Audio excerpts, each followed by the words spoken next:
현월TV 파스콘 동지 여러분, 한 해를 마무리하는 방송 현월TV 유목사입니다. 예, 가는 해 오는 해라는 주제로 제가 2022년에 방송을 했던 것 같습니다. 쉽지 않은 상황 속에서 둘째 아이가 먼저 좀 아프고 그 다음에 또 연이어서 이제 첫째가 또 이리 쓰러져 가지고 여러 가지로 좀 힘든 시간들을 보내게 되었습니다.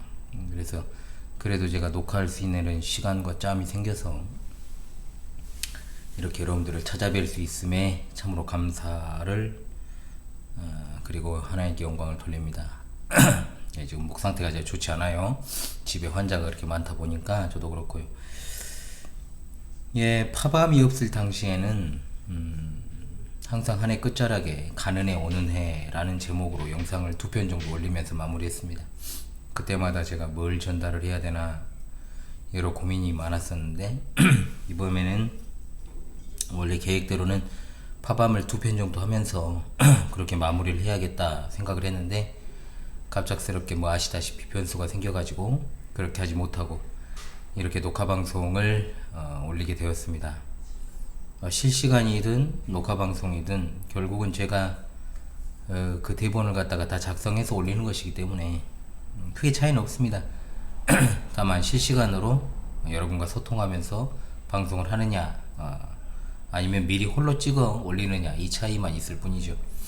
그래도 실시간으로 한 해를 마무리하는 종방을 좀 하고 싶었는데 아쉽고 좀 아쉽습니다. 그럼에도 이 방송을 통해서 여러분들에게 정말 티끌만한 유익이라도 있으시면 좋겠고 또 함께 한 해를 잘 마무리했으면 좋겠습니다. 2024년 한 해를 여기까지 함께 해주신 우리 하나님께 모든 영광 돌려드리고 우리 동지 여러분들께도 감사를 드립니다. 자, 제가 일부에서 주제로 삼은 것은 이겁니다. 성도는 이 더럽고 혼탁한 세상에서, 혼란한 세상에서 어찌 살아야 할까? 이 부분을 제가 자주 말씀을 좀 드렸죠. 올해 더 그랬던 것 같습니다. 또 파밤에서도 제가 다룬 바가 있을 것입니다. 그럼에도 불구하고 자금의 상황들을 보면 여러 가지로 마음이 무너지고 또 답답하고 도대체 어떻게 살아야 될까? 사실 대한민국이 건국 이래 6.25를 제외하고요 가장 지금 위기의 때가 아닌가 싶습니다. 무정부 상태가 돼버렸잖아요. 원인을 제공한 자들이 내란이냐 또 그것을 이용해서 무정부 상태를 초래한 이들이 내란이냐 이런 이야기 할 필요가 없습니다. 또 이런 상황에서 누구의 편을 들어야 되는가, 어떤 편에 서야 되는가, 또 어떤 활동을 하는 것이 신자로서 올바른 태도일까. 저와 같은 마음과 뜻을 가지고 계신 분들은 그래도 덜 고민하시겠지만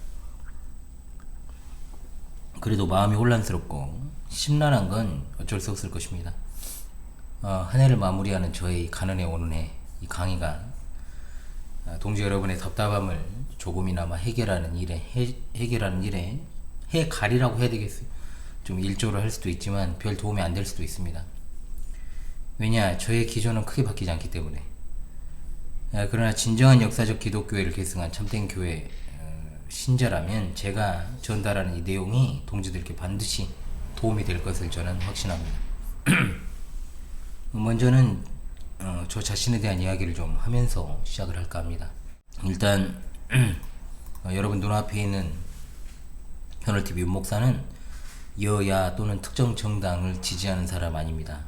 여야를 막론하고 어느 한편에 제가 서가지고 세상을 바라보는 일을 전혀 하지 않게 된 지는 대략 7년 정도 됐습니다. 당연히 저도 정치적인 입장이 있었고 또 과거에 어느 한편에 적극적으로 섰던 경험이 있고 좌우를 넘나들었습니다. 가장 왼쪽으로 가 있던 적도 있고 가장 오른쪽에 가 있던 적도 있었으며 또 그 중간에도 있어 봤고 또 균형 잡힌 관점을 가지려 지금은 자발적으로 해체를 했습니다만 대한정당이었던 혁명 21 정당이라는 개혁 보수를 지향하는 당에 몸담은 적도 있습니다. 지금은 어디에도 속해 있지 않고 그저 대한민국 광주광역시에 살아가는 한 사람의 시민, 그리고 한 사람의 목사, 한 여자의 남편, 그리고 두 딸아이의 아빠로서 살아갑니다.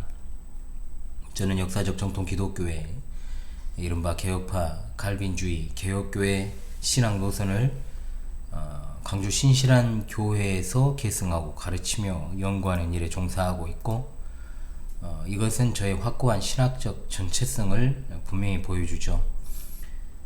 그래서 그런 어떤 신학적인 정체성을 가지고 있습니다만, 이 세상 정당이나 단체, 그리고 특정 어떤 공동체에 속해 있지 않고, 굳이 이야기를 한다면 앵그리 블루라고 하는 사회운동이 내세운 서민 포퓰리즘, 이른바 줄여 서포 15조와 그 가운데 있는 핵심 정책인 5+3 정책, 제가 파밤 때 이것도 소개한 적이 있습니다만, 이게 이제 실제로 실현되기를 바라면서 지지를 하고 가치를 지지한다는 거예요.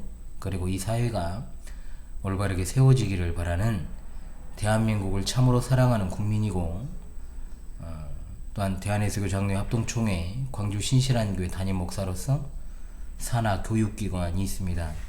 제네바 학당 훈장으로서, 그리고 성경교리학교 교장이자 교사로 그 직임을 수행하는 것 외에 어떤 것에도 구애받지 않으며 살아가고 있습니다.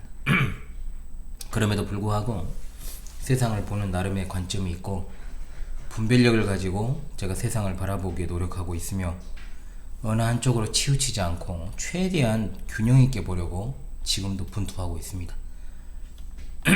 그럼에도 불구하고 태생적으로 제가 사는 전라도 광주라는 지역, 정치적으로 굉장히 좌편향적인 동네죠.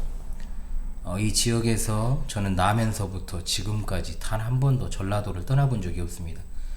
활동 반경을 굳이 더 세세하게 이야기를 한다면, 어린 시절에 제가 나주에서 13년 정도를 보냈습니다. 그리고 그 이후에 32년 정도를 광주 지역에 속한, 초등학교는 물론 5년 반 정도는 제가 나주에서 다녔습니다만은, 이제 5학년 2학기 때 광주로 전학을 와서 초, 중, 고, 대학교, 대학원, 신학대학원까지도 이곳에서 나왔습니다.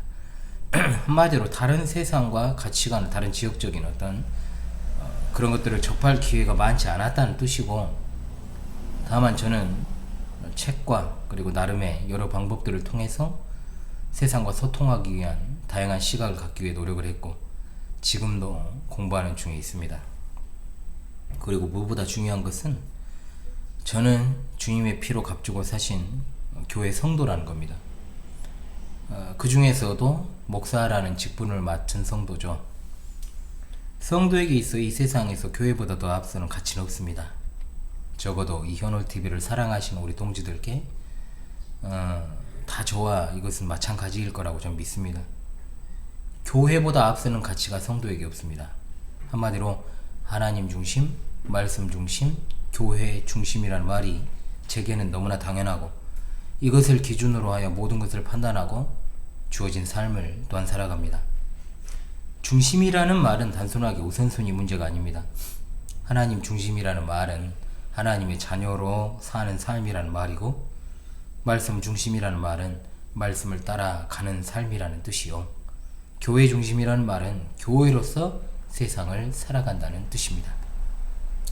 여기까지 다 동의하시면 제가 여러분들의 얼굴을 볼 수는 없지만 일단 고개를 크게 끄덕여 주시고 이제 본론으로 들어가도록 하겠습니다. 들어가는 말로 일단 제가 어떤 사람이고 어떻게 살아왔는지를 대략적으로 소개하는 것이 우선이라 판단하였습니다. 자, 사람은 누구나 지상에서 살아가는 존재입니다. 그리스도의 몸된 교회도 그 지상 위에 존재하고 있고, 그 안에 참여하는 성도들 역시 세상을 살아가는 사람들처럼 국가와 시민사회에 속해 생활하며 살아간다는 공통점을 지닙니다. 저는 대한민국 국적을 가지고 있고 그곳에서도 광주광역시에 살아가고 있습니다.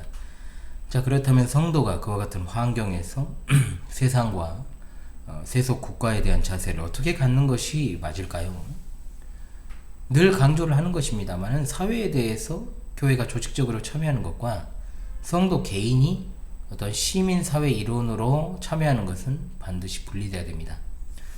즉 신자인 우리 개개인이 사회에 참여하는 건 교회로서, 즉 조직으로서 참여하는 것이 아니란 말입니다. 이런 말을 하면 요즘같이 교회가 적극적으로 어떤 여러가지 사회 정치적인 활동에 참여하는 일들이 많은 상황에서 시대에 전혀 맞지 않는 이야기라고 할지 모르겠습니다. 과거에는 주로 진보적 성향, 이른바 복음주의자들의 사회정치적 참여가 많았다고 한다면 신복음주의죠. 이제 전 정권부터 본격적으로 보수를 표방하는 이들이 조직적으로 참여하는 경향들이 많아졌습니다. 당연히 이들의 관점은 교회가 세상의 변화와 변혁을 위한 역할을 수행하는 것이 옳다 여기는 거죠. 가장 중요한 건 시대에 따라 교회 역할이 변하는 것이 아니라 하나님의 계시된 진리인 성경이 어떻게 그것을 말하고 있는가, 이게 중요하다는 겁니다. 당연히 하나님의 기록된 계시 진리는 시대적 환경과 상황에 따라서 그때그때 바뀌는 것이 결코 되지 아니합니다. 한국의 자유주의 계통의 교파들은 기본적으로 WCC 세계교회협의회의 영향을 지대하게 받고 있으며, 특히 1968년 옵살라 총회가 있었죠. 그 이후에는 노골적으로 조직적인 사회 참여에 열을 올리는 경향을 보입니다. 신복음주의 노선에 있는 대다수 현대 교회가 WEA 세계복음주의 연맹이죠. 여기와 긴밀하게 협력을 하며 동시에 아브라함 카이프의 신칼빈주의가 섞인 형태로 조직적인 어떤 사회 참여를 독려하는 실정이죠. 이렇든 저렇든 이런 모습은 교회의 온전한 입장이 될 수는 없음을 분명히 합니다. 다시 말씀드립니다만 교회와 거기 속한 성도는 시대에 따른 해석이 아니라 하나님의 말씀을 따라 오직 성경의 원리로 이 시대를 바라봐야 되는 겁니다. 일단은 사회, 즉 세상이라고 했을 때 그것은 교회 밖을 의미하는 것임을 우리가 잘 알죠. 그렇다면 성경에서는 이 세상을 어떻게 바라보고 있느냐 이겁니다. 당연히 하나님을 모르는 사람들의 세계관은 이 땅이 인간들의 삶을 위해 제공된 공간이다 라는 이해를 합니다. 당연하죠.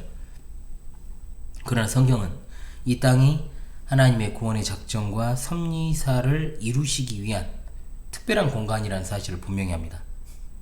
따라서 그 안에 하나님을 모르고 살아가는 이른바 땅에 속한 자들, 우리가 보통 육에 속한 자들이라고도 부르는, 그리고 궁극적으로 짐승 정부에 속해 짐승의 표를 받는 자들은 짐승과 함께 궁극적인 심판의 대상이 된다는 사실을 우리가 계시록을 통해 분명히 알 수 있습니다. 따라서 이 세상은 천국의 침노의 대상이 되는 것이요, 천국과 세상은 상호 조화를 이루는 것이 아니라 대립적이요 적대적인 관계에 있으므로 그 경계 또한 명확하다라고 하는 것을 잊지 말아야 됩니다. 한마디로 예나 지금이나 시대적 변화 양상과 상관없이 교회의 사회 참여에 대한 이해, 당연히 그것은 예수님의 가르침이 중심이고 또한 그분의 제자들이 세운 사도교회 및 초대교회의 입장을 배경으로 삼는 것이 중요합니다. 성경이죠. 즉 성경을 떠나서 특정 신학의 입장에 따라 이것을 이해하려 해서도 안 되고, 또한 거기에 맞춰서 나름의 입장을 정리해서도 안 되며, 오로지 성경의 원리에 따라 교회가 적용하는 것이 중요하다 이 말입니다. 만일 교회가 사회에 적극적인 참여를 하게 된다면 그것은 순전히 복음 전파 차원, 그리고 교회적 구제에 있어서의 참여다라고 말할 수 있습니다. 구제에 대해서는 제가 이미 길게 설명을 한 바 있습니다만, 교회 구제는 사회복지적 차원이 아니라 교회를 세워나가기 위한 방편입니다. 섬김 또는 봉사라고 하는 헬라어 디아코니아가 적용된 사례를 봤을 때 초대교회에서 그것은 구제와 말씀의 봉사에 사용되었던 것을 우리가 알죠. 한마디로 남에게 어떤 무엇인가를 호의나 자비를 베푸는 게 아니라 주님의 걸어가신 몸된 교회를 온전하게 세워나가기 위한 방편으로서 봉사가 된다 이 말입니다. 따라서 교회 섬김이라고 하는 것은 교회 밖에서 이루어지는 대사회적 책임을 다하는 어떤 교회라는 하나의 조직으로서 운동 또는 외부에 대한 사회참여적 성격이 될 수 없습니다. 누누이 설명을 했지만 교회는 공동체가 아니잖아요. 그러므로 어떤 불의한 이웃들을 위한 자선과 구제 기관도 될 수 없습니다. 교회 본연의 임무는 하나님을 예배하는 것이고, 그 말씀에 참여해서 교회 자체를 갖다가 세우는 것에 있습니다. 그러므로 교회에 세워진 직분은 바로 그 일을 수행하는 자들이요, 이웃을 돌아보고 그들에게 긍휼을 베푸는 건 어떤 것입니까? 개별적인 어떤 성도의 삶 가운데서 일상에서 실천되어야 될 부차적인 요소라고 하는 겁니다. 따라서 참된 교회는 기본적으로 교회와 세상의 분리도 조화도 일치도 아니라 우리 주 예수 그리스도와 그분의 직계 제자인 사도들의 근간을 두는 사도교회, 그리고 로마 제국에 편만했던 국교시대로부터의 정통교회, 그리고 중세기 개혁전 상황, 그리고 본격적인 종교개혁 시기 교회, 그리고 오늘날의 개혁 장로교회는 보편교회로서 시대와 국가를 초월한 보편교회로서의 동일한 교훈을 소유한 하나의 교회라는 인식을 반드시 가지고 있어야 됩니다. 그런 차원에서 살펴볼 것은, 죄송합니다, 우리 주님과 사도교회 그리고 초대교회 성도들에게 있어 당시 사회 참여를 한번 생각해 보자고요. 사회 참여가 됩니까? 불가능합니다. 사실 기독교의 대박해 시대에 정치 참여는 고사하고요, 생존을 모색하고 있었습니다. 그런데 대사회적 어떤 복지적 참여 역시 말이 안 되는 거였죠. 교회는 그 세상 속에서 박해받는 그 자체로 나라와 사회에 참여했고, 가난한 형편에서도 이웃을 향한 사랑과 자비를 잊지 않았다는 거죠. 길고 긴 기독교 대박해 시대가 끝나고 콘스탄티누스에 의한 종교의 자유, 그리고 테오도시우스 1세 황제에 의해 기독교가 로마의 국교가 된 이후 오히려 사회로부터 스스로를 단절하는 이른바 수도원 운동이 생겨나기 시작했고, 또 한편으로는 어떻습니까? 유럽 전체가 기독교적 환경에서 오늘날의 세속 국가와는 다른 개념이 자리를 잡기 시작했던 겁니다. 즉 유럽 전체에 편만했던 정통교회는 신정국가적 모델이었고, 당연히 그와 같은 유럽의 환경 가운데 16세기 당시 종교개혁가들의 대사회 참여는 오늘날 우리가 생각하는 형태가 될 수 없음은 분명합니다. 왜냐? 당시는 세속 국가에 속해서 지배를 받는 교회가 아니라 신정국가 또는 신정 정치의 영역을 확보한 상태에서의 적극적 사회 참여였기 때문입니다. 즉 불신앙적 세속 국가 체제와의 철저한 분리가 그 배경이기 때문에 당연히 오늘날 대한민국과 같은 세속 국가와는 단순 비교는 불가하다. 이걸 갖다가 잘 인식을 해야 한다는 거죠. 따라서 어떤 성도 개인의 선행이라는 것도 언제나 교회와 관련해서 생각을 해야 되고, 또 교회적인 것이기 때문에 그것은 개인의 어떤 공로가 될 수 없고, 또 주님의 뜻을 이루기 위한 방편이 될 수밖에 없다는 겁니다. 그러므로 너무나도 당연시 여겨지는 세속 사회에서 그런 신자들이 선행을 많이 해서 무슨 윤리적으로나 도덕적으로 깨끗한 사회를 건설한다거나 또 사회를 정화시키려고 그 일을 하는 게 아니라는 겁니다. 이 세상이 그릇되게 돌아가므로 성도들이 뭔가 더 큰 책임감을 가지고 사회에서 정의감을 가지고 그 일을 수행한다. 이건 더더욱 아니라는 사실을 우리가 알아야 됩니다.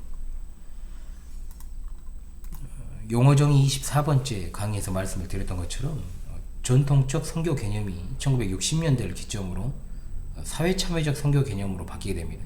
이것은 사탄이 주도하는 교회 일치운동의 일환으로 만들어진 WCC 세계교회협의회를 중심으로 각국에서 다양한 형태로 전개가 되었죠. 남미에서는 해방신학이라고 그랬고, 유럽에서는 정치신학, 한국의 민중신학, 아프리카 흑인신학, 여성신학. 사실 이런 흐름에 신학이라는 명칭을 붙이면 안 됩니다. 그쵸? 그 신학이란 모를까? 보편적인 용어니까 그냥 제가 사용하는 겁니다. 이미 말씀을 드렸던 WCC 웁살라 총회가 있던 1968년을 기점으로 해서 이것이 더욱더 노골적인 형태로 교회에 침투했고, 이른바 미시오데이, 하나님의 선교 사상을 가지고 영혼 구령이 아니라 억압받고 고통받는 자들의 인권 그리고 인간성의 회복이 바로 선교의 구체적인 개념으로 본격적으로 대두되기 시작했다는 거죠. 그러다가 제가 자주 언급을 했고, 올해 한국에서 제4차 서울인천 대회가 열렸던 바로 로잔 대회, 로잔 언약이 있죠. 이것은 1974년에 시작되었고, 이 성격에 대해서 제가 파밤에서 아주 구체적으로 그들의 정체에 대해서도 밝힌 바가 있습니다만, 이른바 신복음주의 네트워크 조직 WEA와 맥락을 같이 하는 물타기 조직입니다. 겉으로는 복음을 우선시하면서 사회 참여를 아주 중요한 선교적 과제로 제시를 하죠. 당연히 이들이 말하는 그리스도인의 사회적 책임은 성경에 의해 지지받기 어렵고 결국은 복음주의에 있어 새로운 경향, 즉 신복음주의자들이 좌경 용공 세력들이라는 비판으로도 벗어나기 위해 만든 것, WEA와 함께 복음의 본질을 파괴시키는 아주 훌륭한 사탄의 도구가 되고 있습니다. 여러 말 할 필요가 없습니다. 교회가 대사회에 대한 참여를 이루는 건 직접적인 방식이 아니라 그것은 국가적 차원에서 이루어져야 된다. 성도들은 국가에 대해서 의무를 성실하게 수행하는 자들입니다. 그 가운데서 납세의 의무, 굉장히 중요하죠. 성도들의 성실한 세금 납부에 사회복지와 관련한 예산들이 포함되어 있습니다. 그리고 그것을 집행하는 것은 또한 세속정부입니다. 교회가 그 일을 수행하는 주체가 될 수 없다는 거죠. 따라서 개별 성도가 일상에서 불의한 이웃을 갖다가 돕고 그들을 갖다가 보살피는 행위들은 자연스러운 것이고, 성도 개인의 활동에 어떤 의도가 있다거나 또한 순수성이 결여되어 있다, 이런 식의 이야기를 개인의 활동에서는 들을 필요도 없는 겁니다. 조직교회가 이 일을 수행하는 것이 아님을 분명히 해야 돼요. 많이 여러분 어떻습니까? 현실에서 그렇게 하고 있잖아요. 조직교회가 교회 이름을 내걸고 이런 일 하면 당연히 그 순수성을 의심받습니다. 종교적이라는 말을 들을 수밖에 없다는 것이죠. 그것도 절미하고, 우리 주님은 국가 제도와 그 안에 있는 구조적 모순이나 불의에 대한 참여, 그리고 거기에 대해서 우리의 행동 강령을 구체적으로 주신 일이 없습니다. 특별하게. 그건 다른 모든 사회 문제도 그랬어요. 주님의 관심은 오로지 하나님의 뜻입니다. 하나님 나라와 그 실현을 목적으로 공적 사역을 수행하셨고 37년의 불꽃 같은 생애를 살아가셨습니다. 좌경화된 세력들이 이야기하는 것처럼 예수님은 사회운동가 혁명가가 아니셨고 오직 십자가에서 하나님의 뜻을 완수하시는 것을, 성취하시는 것을 목표로 살아가신 삶입니다. 세속 정부에 대해서는 오로지 가이사의 나라와 하나님 나라를 분리하시고 또한 로마 제국을 인정하시고 또한 그 세상 나라를 하나님 나라에 종속시키려고 하지 않으셨습니다. 따라서 국가는 하나님의 일반 은혜적 차원에서 이해하는 것이 맞고 하나님이 허락하신 통치권을 수행하는 기관임을 바르게 인식해야 되는 겁니다. 오늘 많은 이들이 착각하는 것처럼 구약의 이스라엘이라는 나라를 오늘날의 세속 국가와의 현실에 어떤 사회에 일반적으로 적용할 수 없다는 겁니다. 그것은 당연하게도 교회에 적용을 해야 맞죠. 그런데 이 부분을 헷갈리는 사람들이 많이 있습니다. 물론 선지자들 중에는 현실 정치에 적극적으로 참여했던 인물이 등장을 합니다. 당시의 고대 세계의 패권 국가에서 핵심적인 어떤 직무를 수행했던 다니엘이나 에스라나 느헤미야, 그리고 또한 에스더와 같은 이들이 정치적인 임무를 수행하거나 또는 맡아서 이렇게 했던 건 역시 결국은 이스라엘이란 나라를 위해서 그렇게 한 것이고, 그것은 결국 하나님의 구원의 작전과 섭리의 역사를 이루시는 영역에서 이해를 해야 된다는 것이죠. 신약의 사도들을 보죠. 자, 사도들이 이런 반구라도 로마 제국이라고 하는 그 정치, 사회, 경제 여기에 대해서 관련해서 지적을 하거나 그것에 대해서 투쟁할 것을 이야기한 적이 없습니다. 대신 예수님과 사도들은 어떻습니까? 이스라엘에 대해서는 철저하게 비판하고 회개를 촉구했죠. 아울러 교회에 속한 성도들에 대해서도 마찬가지였습니다. 초대교회 구제 역시 교회로서 성도들의 삶의 나눔이 중요한 것이었지 나눔이었다라고 봐야 되는 것이고 사회복지적 차원이 아니잖아요. 이걸 제가 분명하게 정의를 했습니다. 로마 제국이 기독교를 박해하고 그 가운데 있는 신자들을 핍박하고 감옥에 가두고 또한 정말 말할 수 없는 고통을 받았지만 거기에 대해 교회가 조직적으로 대응을 한 사실이 없다. 오히려 권세에 복종하라는 가르침은 성경에 있고 위정자들을 위해 기도하라는 교훈을 주고 있습니다. 세속 국가에 대해서 저항을 하고 악법을 철폐하기 위해 노력하는 것이 교회의 할 일인가? 분명 아니라는 겁니다. 불의한 정부라고 해서 교회가 이를 뒤집어 엎는 것이 성의 가르침이라면 가장 먼저 타도해야 될 것이 바로 1차로 로마 제국이었을 겁니다. 아울러 예수님을 십자가에 못 박은 것은 분명히 로마의 사법권이었잖아요. 즉 로마 제국이었다는 거죠. 예수님이 죄가 없음에도 불구하고 그들은 불의한 자들에게 굴복해서 예수님을 결국 십자가에 못 박아 죽였습니다. 무죄한 자를 죽였습니다. 오늘날 광화문에 모인 이른바 애국 시민들에게 그와 같은 일이 일어났다면 어떻게 되었을까요? 시대적인 간극은 있지만 분명히 한 세대 전만 하더라도 돌고 화염병 그리고 새 파이프라도 들고 적극적인 투쟁에 돌입했을 것입니다. 그러나 그들은 아무런 저항도 하지 않았던 사실을 생각하십시다. 그야말로 예수님의 십자가의 죽음도, 그리고 스테반이 대적들에게 돌에 맞아 죽었을 때 교회가 그에 대해서 분연히 일어나서 항전을 결의하고 또 유대주의자들과 전쟁을 수행했습니까? 그렇지 않았다는 거죠. 그런데 이것도 자금의 대한민국 현실에 적용할 수 없는 건 사실상 제가 말씀드렸잖아요. 무정부 상태라니까요. 무정부 상태에 빠져있는 상황에서 정말로 이 나라를 걱정한다면 시민 봉기가 일어나서 무정부 상태를 만든 책임을 가진 정치인들을 단죄하고 호시탐탐 대한민국을 노리는 저 북괴로부터 이 나라를 지키기 위한 노력을 수행해야 되지 않습니까? 과도정부를 체제를 이제 수립을 해가지고요. 그러나 그런 일은 없어요. 그리고 헌법재판소가 이 나라 대한민국의 최후의 보루입니까? 저는 그렇지 않다라고 봅니다. 만약에 그런다면은 그조차도 불신을 하고 때려 엎어야 되잖아요. 그게 맞잖아요, 사실은. 정부가 사라지고 법치주의가 다 무너졌는데 그 와중에 내란이든 무슨 부정선거가 됐든 제대로 그걸 갖다가 판결을 내릴 수 있는 재판관이 어디 있냐고요, 법정이. 없잖아요. 이념과 상황에 따라 나일론 같은 판결을 자기들의 어떤 구미와 그리고 자신들의 현실적인 이익을 도모하기 위해서 그렇게 판결을 내리는 사법부를 어떻게 믿고 소송을 걸고 재판하냐고요. 그것도 사실은 웃기는 소리라는 거죠. 자, 다시금 1세기로 가죠. 우리가 절대로 간과해서는 안 되는 게 뭐냐. 신구약 중간사제가 강의에서도 말씀드렸습니다. 주 66년에서 70년에 일어났던 1차 유대전쟁을 생각해 보십시다. 어마어마한 참화가 예루살렘에서 벌어졌죠. 일어났죠. 100만 명이 넘는 이스라엘 민족이 죽었고, 이후에 티투스는 이 큰 도성을 점령했다는 기념으로 통곡의 벽만 남겨두고 돌 위에 돌 하나 남기지 않고 예루살렘 성을 싹 다 무너뜨렸습니다. 성전도 불타 없어졌고, 이후에 주후 135년에 일어난 이른바 발코쿠바 전쟁으로 예루살렘이라는 지명조차도 이제 세상에서 사라지는 일이 발생해서 어마어마히 많은 시간이 흐를 때까지도 이스라엘이라는 국호가 사용되지 못했고 사람이 제대로 거주하는 것도 되지 아니했던 그 역사. 자, 그렇다면 그전 초대교회 상황을 봅시다. 예루살렘 교회가 기근으로 인해서 전체적으로 어려웠을 때 어떤 일이 있었습니까? 이방 지역 교회들이 연보를 거두고 그들을 도왔습니다. 이게 자세히 기록되어 있죠. 그런데 이스라엘이 이루 말로 다 할 수 없는 민족 해방 전쟁을 수행을 했잖아요. 교회는 그런데 어떻게 했습니까? 아무것도 하지 않았습니다. 주님의 명령을 따라서 피신했고 침묵했고, 현재 계엄령 이후에 탄핵 전국에서 아무런 입장도 취하지 않는다고 연예인까지도 입장을 표명하지 않으면 욕하는 세상이 돼버렸잖아요.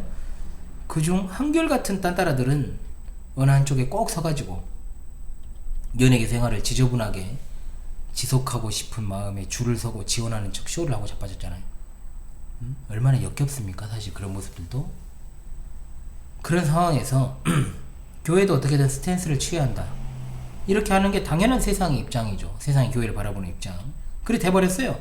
그런데 이스라엘이란 나라에서 일어난 그 어마어마한 민족적 참화에 교회가 아무것도 하지 않았다. 여기에 대해서 뭐라고 할 겁니까?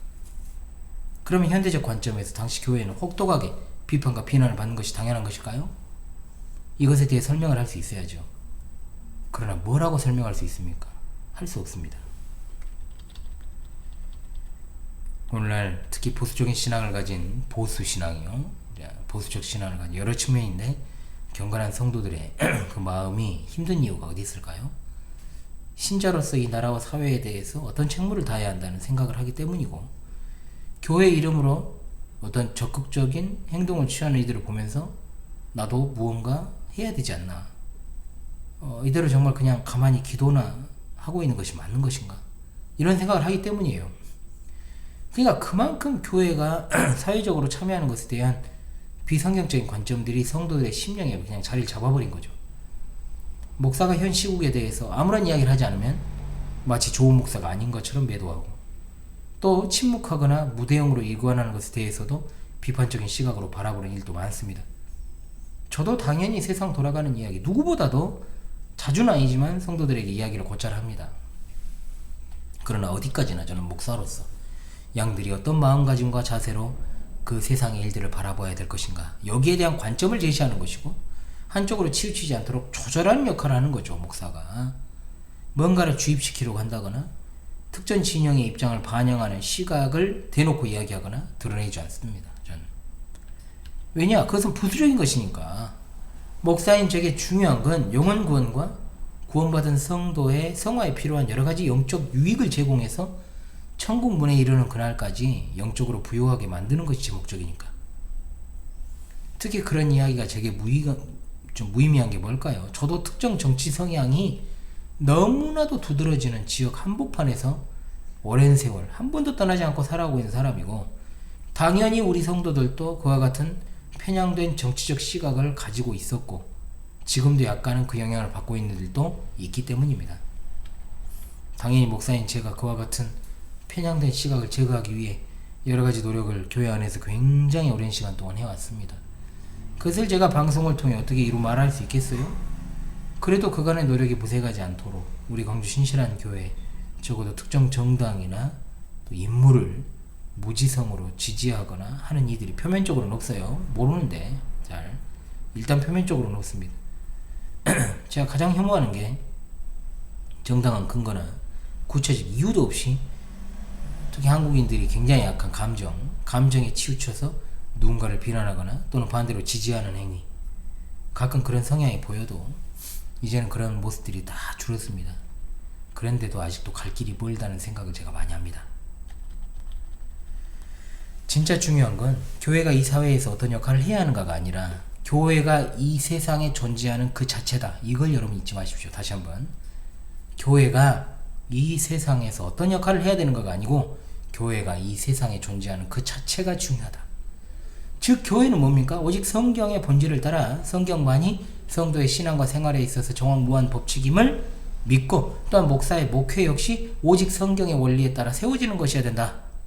성경을 따라 교회가 온전하게 세워지는 것이 이 세상에서 교회가 더욱더 적극적으로 그 책임을 수행하는 모습이라는 걸 왜 모를까요? 진짜 답답합니다. 진짜 답답해요. 인간의 이성과 경험이 이끌어가는 것은 공동체지 교회가 아니라고 제가 얼마나 자주 말씀드립니까? 그러므로 성경적인 참 교회는 그 자체로 이미 이 사회에서 적극적으로 존재하고 있다는 거예요. 그 자체로. 성도들이 그럼 뭘 신경 써야 되겠어요? 하나님을 경외를 해야죠. 하나님을 경외하고 신실하신 하나님 말씀에 따라 그분의 언약적 신실함을 닮아서 신실한 삶을 살아가는 것. 당연히 하나님을 신실하게 섬기는 성도가 이상하거나 또는 바르지 않은 그런 어떤 국가관을 가질 리가 없죠. 그럴 턱이 없어요. 아울러 어떤 정치 지형의 변화가 발생하거나 사회적인 문제가 발생했을 때 신자로서 어떻게 그걸 또 바라봐야 되는가, 또는 어떤 입장에 서 있어야 하는가, 막 복잡해하거나 의문을 표하지 않는다는 겁니다. 분명히 정상적인 신자는, 성경적 신자. 이미 말씀을 드렸지만 그리스도인이 지지해야 될 정당이라는 것은 대한민국에 존재하지 않고, 반대로 그리스도인이 지지하지 말아야 될 정당이라는 것도 존재하지 않습니다. 이 말의 뜻을 여러분들이 아직도 이 뜻을 갖다가 잘 모른다면은 다시금 여러분 생각을 또 하십시오. 대한민국이라는 세속국가에서 개별 성도는 어느 정당이든 어떤 정치인이든 지지할 수 있는 자유가 있습니다. 물론 개별적으로 성경적인 판단에 따라 자신이 지지하거나 지지하지 않거나, 또는 이쪽이든 저쪽이든 좌든 우든 지지하지 않든 이런 판단을 하는 것은 별개라는 거예요. 그건 개별 성도들이 할 일이죠. 이미 말씀을 드렸습니다. 하나님을 신실하게 섬기는 성도가, 오직 성경대로 믿고 오직 성경으로 살아가는 성도가 이상한 인물을 지지하고 이상한 정당을 갖다가 지지할 리가 없어요. 정상이라면. 응? 신앙 자체가 정상이 아니니까 다들 사람 같지도 않은 것을 갖다가 지지하고 사람 같지도 않은 것들이 모여있는 정당을 아무런 비판적 사고나 의식 없이 지지하는 거예요. 좌든 우든. 뭔 뜻인지 아시겠습니까? 아무런 거기에는 가치적인 것이 없다는 거죠. 가치가 거기에 투영되어 있잖아요. 그냥 그런 거, 무지성인 거죠. 문제는요, 현재 교회가 기능을 상실했기에 성도들 각자가 어떤 세상에서 기준이 없이 이리저리 향방 없이 왔다 갔다 한다는 거, 개별적인 신자들이. 또한 그와 같은 상황에서 성도가 세상으로부터 되려 지탄의 대상이 될 수밖에 없다. 그러니까 성도들이 자꾸만 교회 눈치를 보고 교회가 어떻게든 어떤 방향을 설정해 주었으면 하는 그런 생각들 하는 거. 제가 지금 해주고 있잖아요. 지금 정신 똑바로 차리십시오. 모두 다. 여러분 진짜 휩쓸려 가지 마세요. 제발 당부드립니다. 교회가 제 기능, 즉 오직 성경의 원리에서 떠나서 본질에서 떠나버렸잖아요. 교회든 신자 개인이든 이 사회에서 아무런 책임도 수행하지 못하고 선동가들의 책략에 따라서 어리석은 우중의 하나가 되어 그 안에서 시간과 물질을 허비하며 살아가고 있다는 겁니다. 교회가 그 자체로 존재의 의의가 있다니까요. 이 사회에서 적극적인 참여를 하고 있는 거예요. 지금 교회는 그 자체로. 그런데 이런 개념 자체가 전무하니 오늘날의 혼란상이 빚어진 것이요. 도대체 교회는 이 세상에서 무엇인가? 신자는 이 세상에서 뭘 해야 되나? 이런 어떤 자조 섞인 질문만 답도 없는 거 계속 하고 있다는 거예요. 제일 어리석은 자들이 신앙을 운운하면서 편가르게 하는 것들, 여러분 까놓고 이야기해서 어줍잖은 계엄령을 선포했다 탄핵당해서 직무 정지 중인 윤석열을 지지하는 사람도 대한민국 국민입니다. 서민들 등쳐먹은 히데오 부동산 사기꾼 악랄함의 대명사 이재명을 지지하는 사람도 대한민국 국민입니다. 이미 보수정당으로서 그 기능 다해서 국민의 똥, 국민의 짐이라는 그런 별칭을 가진 국민의 힘을 지지하는 사람도 대한민국 국민이고, 이재명의 거수기 노릇만 수행하며 친중 친북주의자들이 우글거리는 더불어민주당을 지지하는 사람도 대한민국 국민입니다. 어느 한편이 악입니까? 어느 한편이 선입니까? 또는 어떤 편이 절대 악입니까? 어떤 편이 상대적 악입니까? 이런 것 없어요. 정신 똑바로 차리십시오. 허구한 날 매주 교회에서 그토록 아름답고 장엄한 신앙 고백을 하면서도 정치 이야기만 나오면 저급하고 저열한 속성을 못 버리고 막말해대고 더러운 소리하고 무식한 소리를 내뱉는 사람은 보수를 표방하는 수구 우파 꼴통 중에도 있고요. 진보를 표방하는 친북 좌파 세력 중에도 있어요. 모름지기 하나님을 섬기고 그 자체로 세상의 빛과 소금이라고 하는 교회에 속한 성도가 중심을 못 잡고 언론에 섰고, 자 TV 보지 마라 그랬잖아요. 그래도 보더만 언론에 섰고 대중 선동에 기만당하고 올바르고 균형 없이 사고를 못하고 갈팡질팡한다면 누가 기뻐하겠냐고. 이런 현상을 누가 하나님이 기뻐하셔요? 100% 사탄이 기뻐할 일이라고 저는 보고 있습니다. 말씀도 성례도 권징도 싹 다 무너져버린 교회가 그 자체로서 교회의 본질에 해당하는 이 일을 제대로 수행하고 그걸 통해서 이 사회에서 적극적인 역할을 수행하는 사실을 알아야 되는데 그걸 생각을 안 하는 거예요. 안에서 바가지가 다 새고 있는데 밖에 나가지고 그 바가지 두들긴다고 뭐 되냐고요. 이거 이미 말씀드렸으니까. 다시금 무너진 교회의 본질을 회복하려는 노력은 고사하고 거대한 체스판 장기판과 같은 이 세상의 좌우 기득권들의 하나의 도구가 되어서 결국은 그렇잖아요. 한나라하고 초나라가 싸우는 거죠. 결국은. 근데 거기에서 희생당하는 거는 그냥 졸들이잖아요. 다. 그 기능 수행하면 그 졸들 말고도 여러 가지 기능들이 있는 좀 경중은 있지만 결국 다 희생돼야 돼요. 왕이 생존하기 위해서. 그러잖아요. 그 기능 수행하다가 끝나는 것이 얼마나 자존심 상하는 일이란 말이에요. 우리 성도들은 하나님의 도구가 되어서 한 평생을 살아도 진짜 아까울 판에. 그잖아요. 좌우 기득권의 소모품이 되어서는 안 된다고 저는 봅니다. 이 윤목사도 하나님의 불쏘시개로 쓰임받다 짧아지고 또 짧아지고, 그죠? 그 기능 다하면 저도 아궁이 떼는 세대를 갖다 경험해봤기 때문에 잘 알죠. 아궁이로 들어가죠. 이제 더 짧아져고 그걸 못하면 마지막까지 제 한 몸 불사람이 없어져서 천국 가면 그만인 게 불쏘시개 역할이에요. 세상에 할 일이 얼마나 많은데, 우리 교회만 하더라도 정말로 얼마나 할 일이 많은데, 애가 아파버리니까 제가 3, 4일을 아무것도 못하고 진짜 집에서 애만 보고 있었거든요. 다 중단돼가지고. 할 일이 얼마나 많냐고요. 그 와중에서도 제가 방송을 준비하려고 노력을 하고 안 되죠. 그런데 잘 안 돼요. 수련회도 준비해야 되는데 안 되죠. 그래도 아주 몸부림을 치죠. 목사가 신구약 성경 66권도 전체를 제대로 다 못 가르치고 삶을 마감하네. 대충 가르치는 거 하죠. 당연히 제대로 가르치려고 그렇게 하면서 전체를, 그리고 삶을 마감하는 것이, 마감도 못하는 것이 현실인데, 이 나라와 민족을 걱정하는 거 다 좋다 이 말이에요. 다 좋아요. 그런데 제발 성도면 성도답게 기본과 본질에 충실해라. 그렇게 이야기하면 콱 무식한 것들이, 그럼 신자는 예배당과 집에 콕 들어박혀가지고 말씀만 보고 기도만 하는 것이냐? 나라가 있어야 교회도 있지 않느냐? 일단 조롱하는 무식한 소리 좀 제발 하지 말라는 겁니다. 제발. 사실 그 일, 뭔 일? 예배당과 집에 콕 들어박혀 목사는 연구실에 박혀있고 성도는 골방에서 말씀 보고 기도를 제대로 안 했기 때문에 금요한 고꾸라지로 살아간다는 생각을 왜 못하냐고요. 응? 뭔 소리를 하고 있냐고요. 제대로 하나님을 알기 위해서 성경을 보고 독서를 해보라는 말입니다. 하루 24시간이 모자라요. 응? 해봤어야지. 그런 경험을 해본 적이 없으니까 쉽게 할 수 있는 몸으로 때우는 일, 푼돈으로 애구간답시고 불려다니며 헌금으로 때우는 일. 세상에서 제일 쉬운 것이 뭔지 아십니까? 생각 없이 이리저리 불려다니는 것, 다리는 아프죠. 그냥 발품 파는 거, 그리고 돈으로 해결하는 거.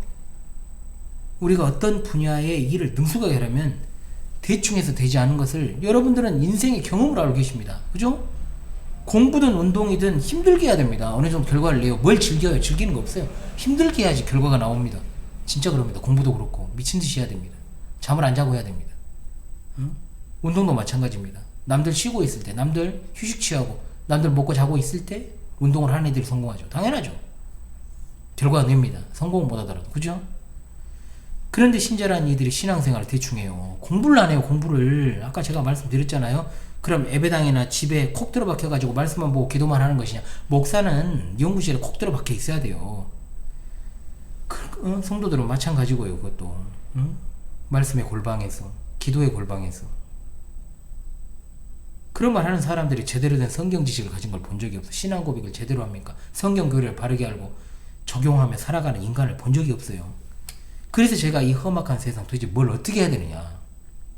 여전히 우리는 오직 성경의 원리를 따라서 성경신앙으로 무장하자.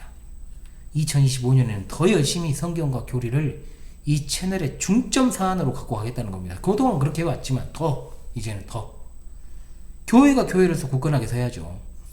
이것이 바로 말세지마를 당했다고 해서 특별하게 변할 필요가 없는 교회와 성도의 자세라 이 말입니다. 뭔가 대단한 것을 바라셨다면 실망을 드려 죄송합니다. 그러나 여러분, 저는 이 기조를 한 번도 내려놔 본 적이 없습니다. 현실의 문제를 들어서 제가 조목조목 이야기하면 좋겠지만 그럴 필요성을 못 느낍니다. 비록 제가 담임하는 교회에서는 그래도 어느 정도 시간이 날 때는 세세한 이야기를 합니다만 방송에서는 큰 틀에서만 이야기하는 것으로 충분하죠. 그동안 저의 어떤 영상들을 통해서도 알 수 있고, 이윤 목사가 정말로 그동안 딱 정치적인 어떤 이야기를 갖다가 2번 정도 한 적이 있습니다. 이런 사람들이 있을 수 있어요. 너도 이 채널에서 특정 인물을 추천하기도 했지 않느냐, 이런 생각을 하실 분들이 있을까 싶어 이야기 드립니다. 제가 정치 이야기 한 번도 안 하다가 딱 2번인가 대선 앞두고 한 적이 있어요. 2000여 개가 되는 그 영상 중에 2번 했습니다. 2번. 그럼 많이 한 건가요, 그게? 저는 서두에 말씀드린 그 사회운동 하시는 그 정치평론가 그분이 전파하는, 제가 일부러 실명 거론하지 않아, 다 아니까, 그분이 전파하는 서민 중심적 가치를 존중하지 그 사람 자체를 추종하는 게 아니에요. 저도 그분의 워딩 하나하나 다 지지하는 것도 아니에요. 그럼에도 불구하고 대의적인 차원에서 다른 소소한 것들로 보고 그냥 치부하고 가는 거예요. 왜? 그 가치는 분명 옳은 것이기에, 그 가치에 동조하는 것이고, 함께 했고, 과거형이죠. 그리고 여전히 공감하고 현재형이죠. 앞으로도 함께 하고 살아갈 것이기 때문에. 그런데 만약에 그 대의에서 이 사람이 벗어난다면 모를까. 그것이 아니라면 개인의 도덕성이나 인격적인 측면 뒤로 미루는 겁니다. 그런데 제가 보기에 객관적으로도 웬만한 인물보다 더 나아요. 그것도 사실입니다. 분명. 물론 계속해서 저는 검증을 하고 있습니다. 안 할 것 같지만 해요. 목사니까. 당연히 목사니까. 우리는 가치중심적으로 모든 것을 판단하는 게 중요합니다. 아울러 제가 세상에 스승이 3명 있다고 그랬잖아요. 그 중에 한 명이 또 영적 스승이 안 목사님과 제가 모든 면에서 일치할까요? 천만의 말씀 만만의 콩떡이에요. 안 맞는 게 있어요. 분명히 있어요. 그분이 주장하는 것을 다 동조하는 것도 아니에요. 다만 신앙 노선, 결, 그리고 같은 신앙의 계보를 갖고 있기 때문에 다른 모든 것들은 부차적인 것, 부수적인 것을 보고 그 길에서 이탈하지 않는다면 죽을 때까지 함께 할 것입니다. 저는 의리가 있는 사람입니다. 신의가 있는 사람이에요. 저는. 신의와 정절과 인내를 갖다가 마지막 시대 성도의 덕목으로 3가지를 갖다가 제가 항상 성도들에게 강조하는데요. 얼마나 신이 없고 의리 없는 세상입니까, 지금 세상이. 우리도 마찬가지예요. 어떻게 세세하게 모든 것이 100% 일치할 수 있어요. 또 다른 내가 이 세상에 존재한다면 모를까. 그렇잖아요? 그럴 수는 없어요. 다만 가장 중요한 본질이 일치한다면 다른 세세한 것이 그 본질을 해치지 않는 한 함께하는 것이 바로 동지가 될 수 있습니다. 다만 그 사람에게 세세한 그것이 본질을 손상할 만큼의 문제가 되어버린다. 그 사람 개인적인 거죠. 이건 당연히 함께할 수 없습니다. 당연하죠. 그것을 소소한 것이요 또한 맞춰갈 수 있다고 생각하면 함께 갈 수 있는 겁니다. 그런데 우리는 진리 안에서 지금 이야기를 하고 있잖아요. 적어도 신학적으로나 신앙적으로 제가 헛소리나 멍멍이 소리 할 일은 제 목숨이 붙어있는 한 할 일이 없음을 다시금 제가 우리 동지들 앞에서 공표합니다. 소중한 현월TV 파수꾼 동지 여러분, 이 더럽고 혼란하고 답답한 세상, 우리 주님과 사도들과 우리 신앙의 선배들을 따라 새해에도 변함없이 그 기조 그대로 올곧게 나아가십시오. 지금까지 가는해 오는해 1편의 현월TV 윤목사였습니다. 여러분 2부로 다시 찾아오도록 하겠습니다. 감사합니다.